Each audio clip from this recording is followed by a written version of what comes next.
तो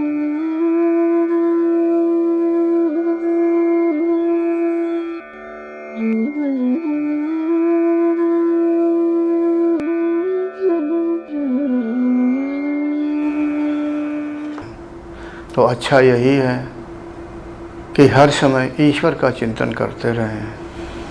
हर समय बैठ कर के योग तो नहीं कर सकते हैं, क्योंकि सभी को अपना परिवार को पालन पोषण करने के लिए विभिन्न तरह का प्रयास करना पड़ता है। किसी को आश्रम में, किसी को ऑफिस में, किसी को अन्य विभिन्न प्रकार की कंपनियों में या भिन्न भिन्न तरह के कार्य करने पड़ते हैं। उस समय ध्यान में तो नहीं बैठा जा सकता है, लेकिन मन से तो हम ईश्वर का नाम ले सकते हैं। जब समय मिले मन से ही चिंतन करो। मेरी तो ऐसे ही आप सभी के लिए भाव है कि सदैव ईश्वर का चिंतन करते रहें। हाँ, इतना हो सकता है कि जब ऐसे संस्कार ज़्यादा बनते हैं तो पूर्व काल के जो तमोगुणी संस्कार हैं वो बाहर जल्दी निकलने लगते हैं, और ऐसे तमोगुणी संस्कार जीवन में कष्टदायक होते हैं, अवरोध या कष्ट देने लगते हैं। ऐसे संस्कारों से यानी परिस्थितियों से कभी घबराओ मत। जब साधक को साधना करने पर परेशानियां उपस्थित होने लगे तो प्रभु को धन्यवाद दो कि हे प्रभु, हम पर कृपा करो, मेरे अंदर सहन शक्ति आए कि इन परेशानियों को सह सकूं। ये एक बहुत अच्छा कार्य है कि जब तक आपके अंतःकरण से ये तमोगुणी कर्म यानी पाप से युक्त कर्म बाहर निकल के भोग नहीं लिए जाते हैं, तब तक आपका अंतःकरण शुद्ध नहीं होगा।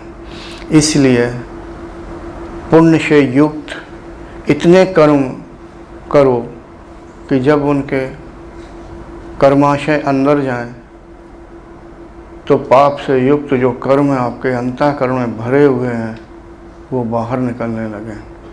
इन कर्मों का स्वभाव है, अगर पुण्य कर्मों की मात्रा ज़्यादा हो तो पाप कर्मों को बाहर ढकेलते हैं, अर्थात ये सब सजातीय कर्म मिल करके विजातीय कर्म को विरोध करते हैं और बाहर निकालने का प्रयास करते हैं।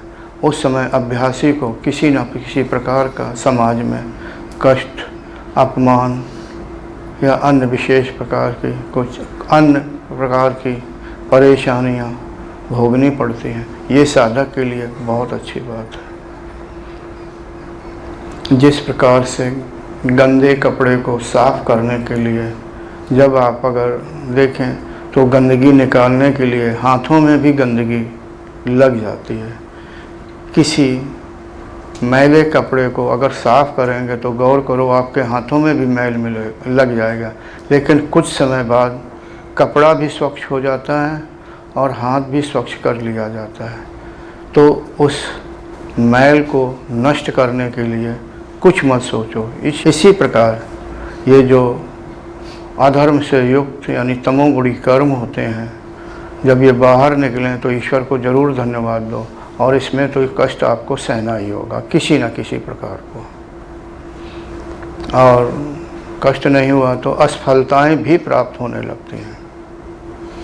अगर आपको साधक बनना है, अगर सिर्फ सदैव यही है कि हम ईश्वर से मांगें कि हम खुश रहें, प्रसन्न रहें, यश को प्राप्त हों, धनवान बने, तो याद रखो कि आपके जो अधर्म रूपी कर्म भरे हुए नीचे दबते जाएंगे। एक समय ऐसा आएगा जब वो घड़ा फटेगा या फूटेगा, या जब पूरा भर जाएगा तो फिर अधर्म से युक्त कर्म ही रह जाएंगे। ऐसे कर्मों वाला मनुष्य फिर अगले जन्म में पता नहीं किस शरीर में जाए।